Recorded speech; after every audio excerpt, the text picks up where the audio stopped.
So you don't get girls? Fear not, I'm here to help. Using the power of science and psychology, I'm going to make you the reincarnated male version of Regina freaking George. Let's begin. Lesson 1. The Scarcity Principle. Psychologist Dr. Robert Cialdini famously proposed that opportunities seem more valuable when their availability is limited. We see this quite often in marketing. It explains why billionaires would rather have a lame, slow car that's a one-of-one than an insanely fast, cool car that's in production. It's also why everyone tells you nice guys finish last, and why most of the time it's true. It's not that girls hate nice guys. It's that they make themselves too available. Meanwhile, jerks don't really care, and because of that, their availability is limited. They're seen as more valuable opportunities. But here's what they don't tell you. You don't have to be a jerk to be scarce. In fact, a genuinely nice guy who knows how to display scarcity is so rare that it becomes its own superpower. By using Dr. Cialdini's logic of scarcity, a nice guy who shows controlled availability should be 10 times more attractive than your average jerk. So how do you actually do this? Say you see a girl you like at a party surrounded by dudes trying to rizz her up. You might think you don't stand a chance, but actually you do. Walk over to her and her swarm of simps. Walk past, and while you pass, look at her and say hi in a friendly, relaxed way. Then keep walking. Go talk to a friend. Bonus points if that friend is a girl. You saying hi and doing nothing else is like hanging a limited edition sign on your neck. You're not like the rest of the guys chasing her. You aren't readily available like the boys in her gremlin gang. You're something that needs to be pursued or lost forever. Lesson 2. The gain-loss theory. Building on the scarcity principle, the gain-loss theory of attraction explains more precisely why nice guys might seem to finish last, even when they're genuine. A clever study tested this theory by having volunteer college students engage in a series of one-on-one meetings. Afterward, each volunteer overheard the experimenter describe them in one of 4 ways: all positive, all negative, initially negative but becoming positive, or initially positive but becoming negative. When asked later how much they liked the experimenter, the volunteers expectedly liked them when the evaluation was completely positive. But surprisingly, they liked the experimenter even more when the evaluation was initially negative but then became positive. Winning someone over is deeply rewarding to the human brain. The findings show that winning people over who had a bad first impression feels more satisfying than being liked from the start.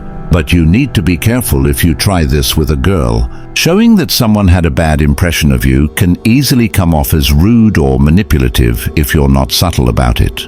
A smart way to do this is through tone and body language, nothing forced. And once you've decided that they've won you over, make sure you show it clearly. If the girl thinks you simply dislike her instead of realizing she changed your opinion, she'll back off fast. Which brings us to the next lesson: proximity. In lesson 1, I told you that you need to be scarce. But it's important to understand that you should be scarce in attention, not proximity.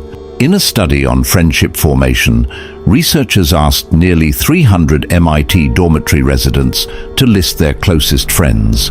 The results were surprising yet simple. When someone lived just one door away, there was a 41% chance they were listed as a close friend. But as the number of doors increased, that likelihood dropped sharply. Those who lived 4 doors away had only a 10% chance of being listed as close friends.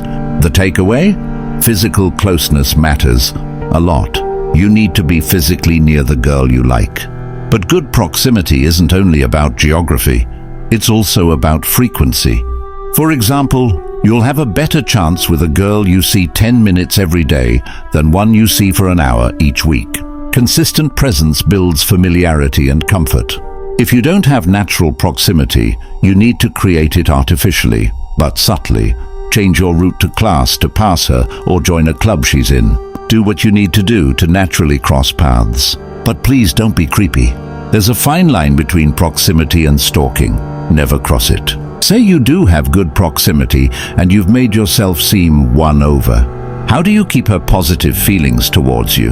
That's where lesson 4 comes in, the Ben Franklin effect. Franklin's secret to being loved by everyone wasn't charm alone. It was that he constantly asked people for small favors.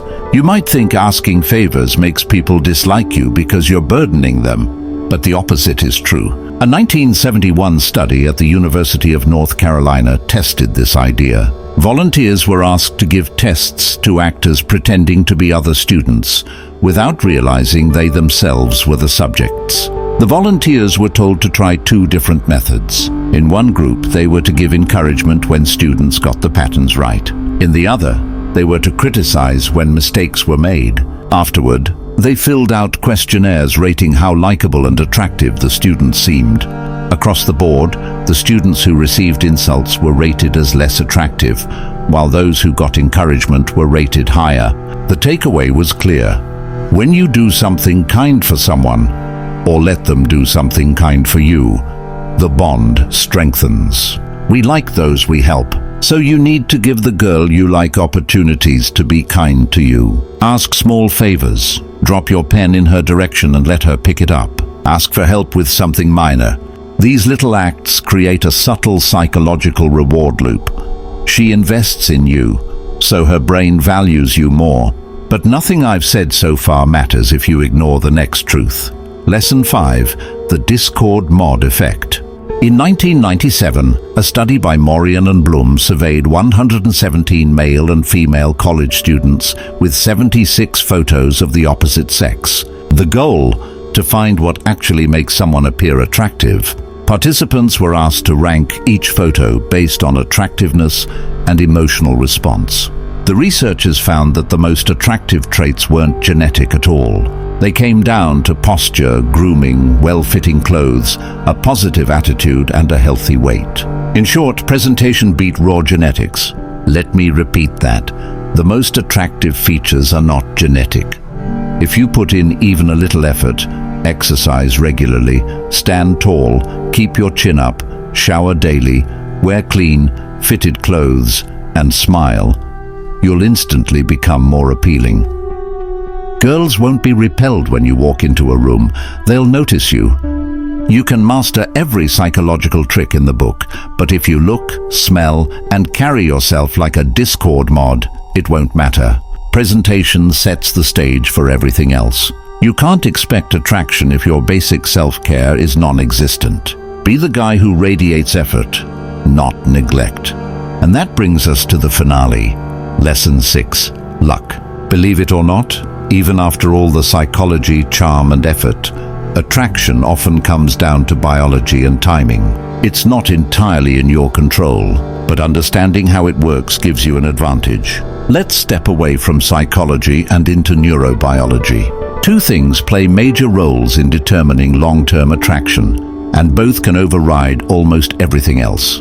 The first is your nose. Your nose detects pheromones, which carry genetic and physical information and trigger behavioral responses. Whether you realize it or not, smell plays a silent role in attraction. If pheromones are compatible, attraction feels effortless, but for women it's even more complex. Their noses also detect something called MHC molecules, used by the immune system to fight disease. Here's the interesting part. In this case, opposites actually attract. A study had women smell t-shirts worn by different men. The results showed that women preferred the scent of men whose MHC molecules were different from their own. That's because genetic diversity improves immune strength in potential offspring. So, biology literally pushes them toward genetic balance. Unfortunately for us guys, we don't have that MHC radar. To us, someone might seem like a perfect match on paper, but if your MHC molecules are too similar to hers, she might never feel that spark, no matter how well you connect. It's not personal, it's evolutionary programming.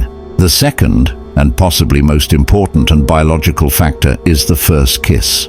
That moment isn't just emotional, it's chemical. During a kiss, your brain processes tactile and scent cues, and your body exchanges subtle chemical information that helps determine compatibility in seconds. That first kiss can make or break attraction.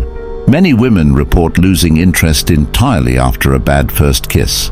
But when it goes well, the nervous system releases norepinephrine, triggering a rush of energy, dilated pupils, and a racing heartbeat. That's the biology of falling in love at work. In that moment, everything your body does is designed to evaluate compatibility. The heart races, energy spikes, and pupils dilate, all triggered by a flood of neurochemicals. It's the body's way of saying, this might be a match. And if everything lines up, that kiss becomes the spark that starts everything.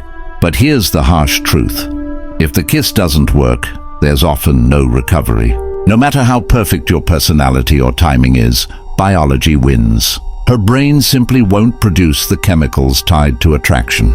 It's not rejection on a personal level, it's a biological mismatch that you can't force. That's why it's so important to see attraction as partly a science experiment, one that includes both psychology and biology. You can improve your odds by mastering behavior, self-presentation, and mindset, but the rest will always involve factors you can't control. That's nature's way of maintaining balance. So if a girl doesn't feel it, don't spiral. It's not about you being unworthy. It's about the complex web of hormones, pheromones, and neurochemistry doing their thing.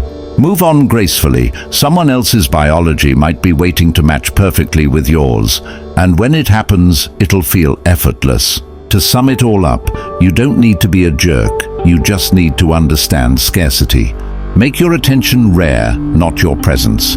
Be approachable, but unpredictable. Use the gain-loss theory subtly. Let people win you over, and show genuine warmth once they do. That shift alone changes how you're perceived. Stay near, but don't smother. Proximity builds connection, but too much attention kills desire. Ask small favors. Let her invest in you psychologically. Keep yourself well-groomed and confident, because appearance sets the emotional tone long before words do.